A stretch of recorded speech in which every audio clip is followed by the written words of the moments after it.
అసలు అంచనాలట. రేపే కేంద్ర బడ్జెట్ అట. సామాన్యుల నుంచి వ్యాపారాల వరకు ఎదురుచూపు. మరోసారి స్టన్ స్టడ్హండ్గా డిడక్షన్ అట. కోరుతున్న ట్యాక్స్ పేయర్స్ అట. ఈజీ ట్యాక్స్ రూల్స్పై వ్యాపారుల గంపెడాసలట. క్రెడిట్ మద్దతు సహా నివారణ ప్రోత్సాహకాలు కోరుతున్న వ్యవసాయ ఎంఎస్ఎంఈలు.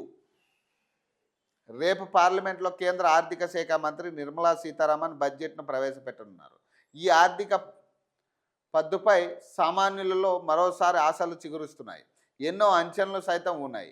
సామాన్యుల నుంచి వ్యాపారుల వరకు, ట్యాక్స్ పేయర్స్, రైతులు, ఎంఎస్ఎంఈలు సైతం భారీ ఆశలే పెట్టుకున్నట్టు తెలుస్తున్నది. పన్ను వెసులుబాటును ట్యాక్స్ పేయర్స్ కోరుతుండగా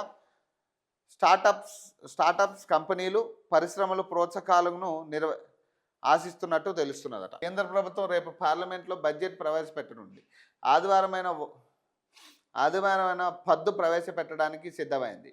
ఇది కేంద్ర ఆర్థిక మంత్రి నిర్మలా సీతారామన్కు 9వ బడ్జెట్. అంతర్జాతీయ అస్థిర పరిణామాలు ఒకవైపు, దేశీయంగా కొనుగోలు శక్తి, ఎంఎస్ఎంఈ, నిరుద్యోగం వంటి ఆర్థిక సవాళ్లు, సంస్కరణలు పర్వం కొనసాగుతున్న తరుణంలో వస్తున్న ఈ బడ్జెట్పై ఆశలు, అంచనాలు ఎక్కువయ్యాయి.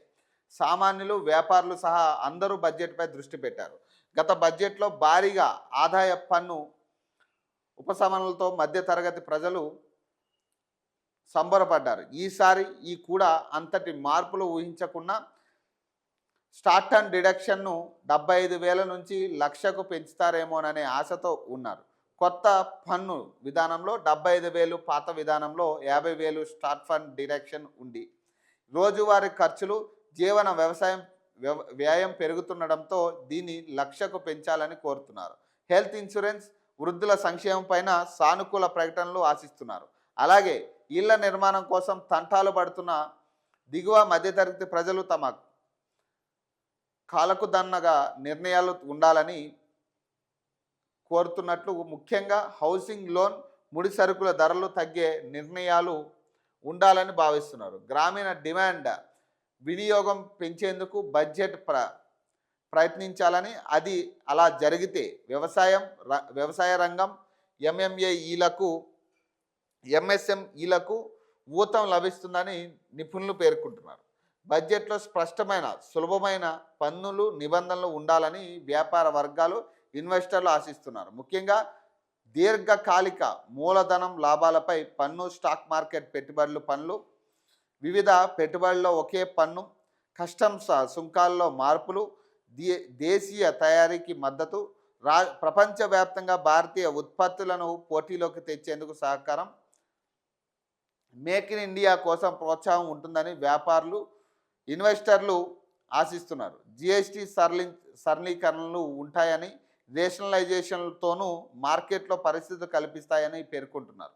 కానీ ఇక్కడ విషయం ఏంటంటే, లాస్ట్ టైం కూడా ఈ అనే దాని మీద ఏదైతే నిత్యావసర వస్తువుల మీద కానీ లేదా ఈ కార్ల మీద జిఎస్టీ తగ్గిస్తున్నారని పెద్ద ఎత్తున ప్రచారం జరిగింది. లాస్ట్ బడ్జెట్లో కూడా తగ్గించడం జరిగింది.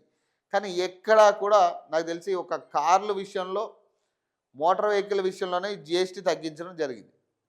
నాకు తెలిసి నిత్యావసర వస్తువులు ఎక్కడా కూడా జిఎస్టీ తగ్గించిన విధానం ఎక్కడా కనపడలేదు నాకైతే. అవే పాత రేట్లకి ఇంకా విక్రయిస్తున్న పరిస్థితి. మరి దీని మీద ఎందుకు సెపరేట్ మనం దృష్టి పెట్టలే? ఇప్పుడు గతంలోనే నేను ఒకసారి మాట్లాడిన ఇదే బడ్జెట్ సమావేశం అప్పుడు ప్రవేశపెట్టినప్పుడు జిఎస్టీ, కార్ల మీద జిఎస్టీ తగ్గిస్తున్నారని వార్తలు వస్తే ఇప్పుడు ఆమె అనౌన్స్మెంట్ కూడా అదే. దీని మీద పెద్ద ఎత్తున ప్రచారం, అప్పుడు మీడియాకి ఇంటర్వ్యూ కూడా ఇవ్వడం జరిగింది ఈమె. నేనేమంటా, ఇప్పుడు కార్లు అనేది పైసలు ఉన్న వాళ్ళు కొనుక్కునే ముచ్చట.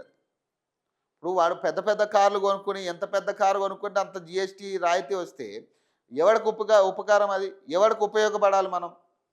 ఇప్పుడు మనం ప్రవేశపెట్టే బడ్జెట్ సవరణలు ఎవరికి ఉపయోగపడాలి?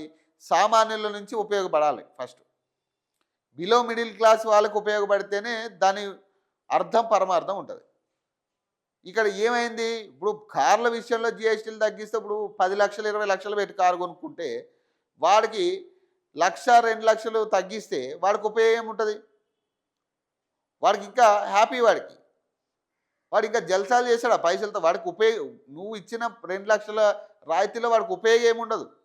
నువ్వు ఎవరికి రాయితీ కల్పించాలా?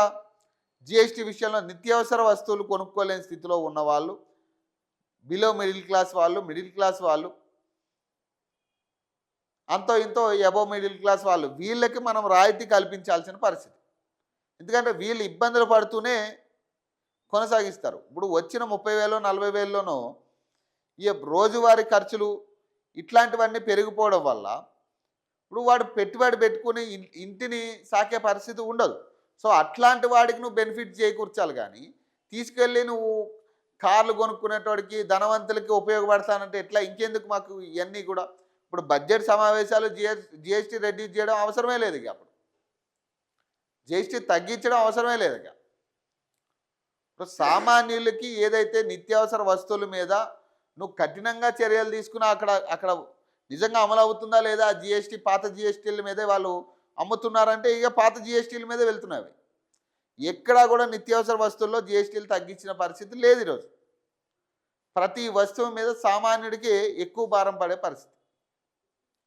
మరి అక్కడ కదా మనం తగ్గించాల్సింది. అదే ఆ సామాన్యుడికి కదా మనకు కాపాడాల్సింది. మనం పెట్టే ప్రతి బడ్జెట్ సమావేశం ఎవరికి అందాలి? సామాన్యులకు అందాలి. ఇప్పుడు ఇక్కడ ఉన్న పరిస్థితుల్లో ఎవరికి అందుతుంది? ఇప్పుడు ఇప్పుడు ఎవరికి అందే పరిస్థితి ఇప్పుడు చేసేది? ఇప్పుడు శాలరీ విషయంలో కూడా ఇప్పుడు 75,000 దాటిన వాళ్ళకి ట్యాక్సులు కట్టాలంటున్నారు. ఇప్పుడు దీన్ని లక్ష్యంగా చేయాలి. ఇప్పుడు 75,000 అనేది మినిమం శాలరీ. 75,000 సంపాదించిన వాడికి ఏముండదు. నువ్వు మళ్ళీ అందులో నువ్వు ట్యాక్స్ పేరుతో మళ్ళీ నువ్వు పైసలు కట్ చేస్తే ఇంకెందుకు? ఇక దీన్ని 1,00,000 చేయాలంటున్నారు వాళ్ళు. దీన్ని ₹1,00,000 చేయాలంటున్నారు.